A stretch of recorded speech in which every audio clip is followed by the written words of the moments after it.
Hola, ¿qué tal? Continuamos un poquito más con el libro de Daniel. No pretendo ser exhaustivo.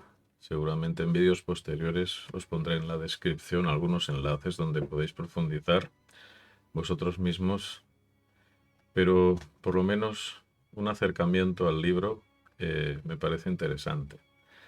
Hablábamos de cómo Daniel es testigo presencial de una parte del cumplimiento de esa profecía. El rey Nabucodonosor, preocupado por qué iba a pasar con el reino, imperio que él había construido en el futuro, se acostó. Dios le dio un sueño donde le explicó qué iba a suceder.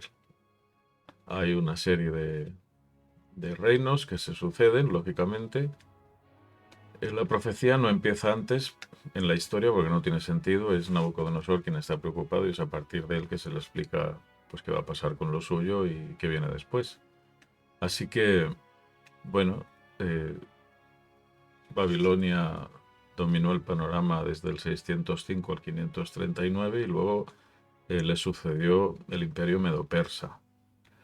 Algunos de distinta escuela interpretativa han querido ver en los medos un imperio y en los persas otro.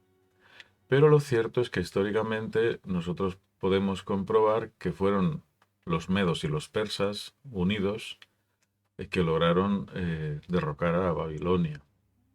Y a partir de ahí pues se sucedieron distintos emperadores, desde el 539 al 331.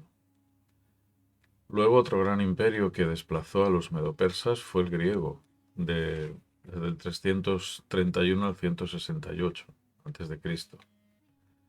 Y luego vino Roma, desde el 168 al 476. Del 476 hasta el final, la estatua no entra en muchos detalles, solo describe una, como habíamos leído, una parte del imperio o del reino fuerte y otra parte débil, y cierta desunión en ese sentido, a pesar de que a lo largo de la historia más reciente, pues los monarcas de diferentes países se emparentaban con otros, un poco para tratar de lograr esa unidad. Bueno, ahí describe ya la profecía el final de la historia humana, la intervención divina, el final de los reinos de este mundo y el inicio del reino físico ya de Dios. A pesar de que el reino de Dios esté presente a través de la experiencia, la vivencia de todos aquellos que aceptan los valores que Dios enseña. Bueno, esa es un poco la idea.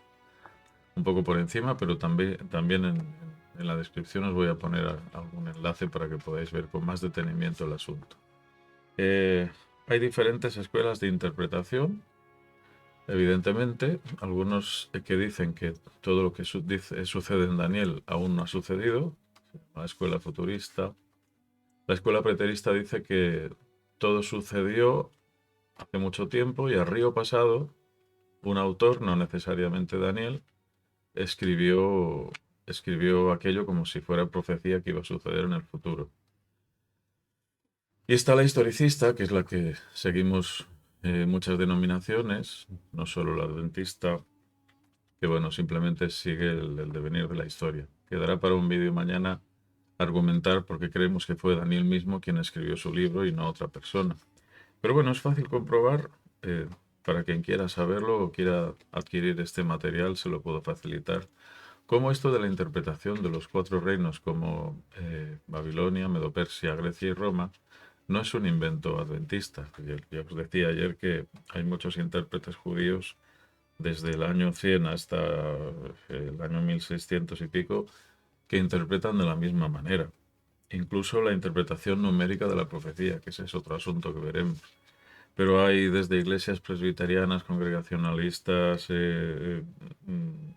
baptistas, episcopales, en fin, hay diferentes autores, diferentes denominaciones protestantes que prácticamente coinciden en la explicación. Desde luego en Daniel 4 es bastante unánime, Daniel 2, perdón, es bastante unánime la interpretación de estos cuatro reinos.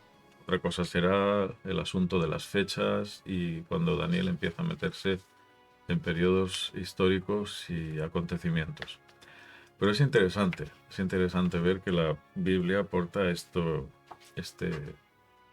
este aspecto profético un poco más racional, algo que pedirían algunas personas en lugar de cuestiones de fe simplemente, porque son datos objetivos. Veremos pues en otro vídeo eh, algunos detalles más y veremos el por qué algunas escuelas de interpretación consideran a los medos como un imperio, a los persas como otro. Desde luego eran dos distintos, pero se unieron para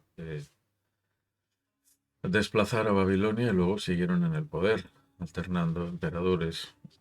Que los persas siempre fueron un imperio mucho más fuerte. Los medos no tenían el poderío eh, militar y económico que tuvieron los persas. De ahí que en una profecía más adelante en Daniel 7 esto se significará en una figura, en un símbolo muy interesante. Bueno, pues seguimos investigando y dándole vueltas. Un abrazo.